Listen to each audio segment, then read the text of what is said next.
तो देखिए, सूर्य ग्रहण और चंद्र ग्रहण की जो वैज्ञानिक परिभाषा ये है कि जब सूरज और चंद्रमा के बीच पृथ्वी आ जाती है तो सूरज का प्रकाश चंद्रमा पे पड़ता नहीं है, तो चंद्रमा दिखता नहीं है, तो चंद्र ग्रहण पड़ जाता है। जब सूरज और पृथ्वी के बीच में चंद्रमा आ जाता है तो सूरज का कुछ भाग दिखना बंद हो जाता है, तो सूर्य ग्रहण पड़ जाता है। ये है वैज्ञानिक परिभाषा। और ये इसकी जो हमारी पौराणिक कथा है वो इस प्रकार है कि एक दिन दुर्वासा ऋषि थे, तो उन्होंने देवराज इंद्र का नाम सुना, बारिश के देवता, जिन्होंने वृंदावन में मथुरा में पानी बरसाया था, जब तो भगवान कृष्ण ने अपना कौन सा पर्वत अपनी उंगली पर, ठीक है, क्या पर्वत का नाम था, देखो, गोवर्धन पर्वत, वेरी गुड, उसको उठाया था, वही इंद्र। तो इंद्र राजा होते थे देवताओं के। दुर्वासा ऋषि एक ऐसे ऋषि थे जो बहुत जल्दी गुस्सा करते थे। तो दुर्वासा ऋषि ने क्या किया, एक हार दिया सफ़ेद फूलों का इंद्र को। तो इंद्र ने क्या किया, वो हार अपने हाथी की सूंड पे लटका दिया। जैसे आजकल नेता लोगों को हार चढ़ाओ तो नेता लोग क्या करते हैं, हार उतार के अपनी गाड़ी के शीशा पे टांग देते हैं। फिर बहुत सारे हार जब उस पर चढ़ जाते तो जब जाते तो सबको दिखाते हुए देखो हमारा इतना स्वागत हुआ। इंद्र ने हार वो लिया, अपने ऐरावत हाथी की सूंड पे लटका दिया। तो हाथी ने क्या किया, वो जो हार था नीचे डाल के पैरों से कुचल दिया। तो दुर्वासा ऋषि को बहुत गुस्सा आया कि देखो मैंने इनको हार पहनाया, इन्होंने मेरे हार का कोई सम्मान नहीं रखा।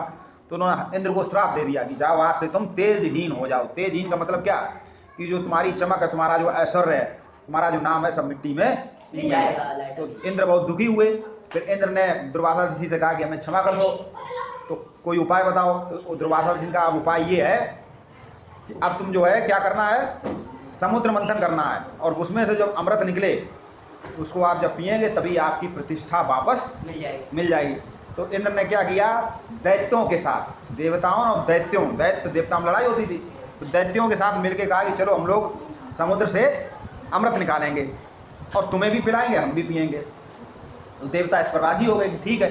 तो वैसे तो देव और देवता लड़ते थे, लेकिन चूंकि मान लो गांव के दो लोग हैं आपस में लड़ते हो, लेकिन कहीं अगर सोना मिलने को कहा जाए चलो दोनों लोग बांट लेंगे आधा, तो वो उनकी लड़ाई खत्म और दोनों लोग चले जाएंगे सोना खोदने। ऐसे ही हुआ। तो क्या हुआ फिर इससे कि इंद्र ने असुरों से बात की, तो अमृत में अपना हिस्सा पाने के लालच में असुर देवताओं के साथ देने को तैयार हो गए। देवराज इंद्र ने समुद्र मंथन करने के लिए जो जरूरी चीज़ें थी उनको इकट्ठा किया। क्या क्या किया, मंदार पर्वत को धरती से उखाड़ा और समुद्र तट पर ले गए। वहाँ विष्णु ने कूर्मावतार मतलब कच्छप जैसा, मतलब पशुए जैसा, उसका अवतार लिया। मंदार पर्वत को पीठ पे रखा गया और बासुकी सांप था, उसकी रस्सी बनाई गई, और पूंछ की तरफ देवता और मुंह की तरफ दैत्य पकड़ के ऐसे ऐसे खींचने लगे, मथने लगे, ठीक है, मथनी जैसे मट्ठा फेरा जाता। तो बहुत सी चीज़ें उसमें से निकली थी। ऐरावत हाथी शायद यहीं से निकला था मंथन के बाद, उससे पहले इंद्र के पास ऐरावत हाथी नहीं था। हाँ, तो बहुत सी चीज़ें निकली। सबसे पहले विष निकला, जय, क्योंकि विष अभी ये कहाँ जाएगा, अगर ज़मीन पे छोड़ दें तो सब जीव जंतु मर जाएंगे। तो फिर शिव जी के पास गए, शंकर जी ने उस विष को पिया और गले तक रखा, तभी उनका नाम नीलकंठ भी है। गर्दन देखोगे आप, उनका गला नीला नीला सा। अमृत निकला तो कहा कि अमृत अब बांटा जाए, आधा आधा बांटा जाए।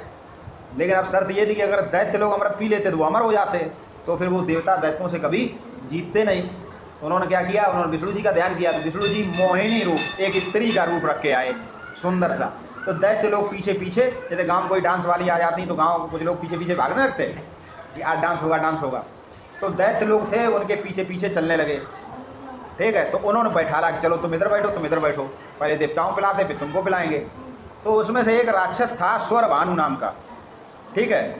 वो क्या था, वो होशियार था, वो चुपचाप देवताओं वाली लाइन में बैठ गया कि हम भी पी लें, पहले पी लें। तो विष्णु जी ने देख लिया कि ये स्वर, अब देखा कैसे, सूरज और चंद्रमा थे, उन्होंने इशारा कर दिया कि इनमें से ये राक्षस दैत्य छुपा बैठा है। तो भगवान विष्णु ने क्या किया, अपना सुदर्शन चक्र निकाला और उसका गर्दन राक्षस, क्यों वो पी चुका था और नीचे उतर जाता तो अमर हो जाता, फिर वो दैत्यों को रहने नहीं देता। तो उन्होंने उसकी गर्दन काट दी। तो अमृत मुंह तक ही बना रहा, कुछ बूंदें नीचे भी चली गई। तो ऊपर वाला जो था चेहरा वो बन गया राहु, और जो धड़ था वो बन गया केतु। तो कहते हैं सूर्य और चंद्रमा ने चुगली की, इसलिए वो सूर्य और चंद्रमा को समय समय पर ग्रस लेते, उनको खा लेते, छुपा लेते हैं। ये कहानी पौराणिक कथा, ठीक है। और अब वैज्ञानिक हम लोग जानते हैं, अब दोनों ही अपनी अपनी जगह सही हैं, ठीक है। हम किसी को जुटला नहीं सकते, सर वो पढ़िए।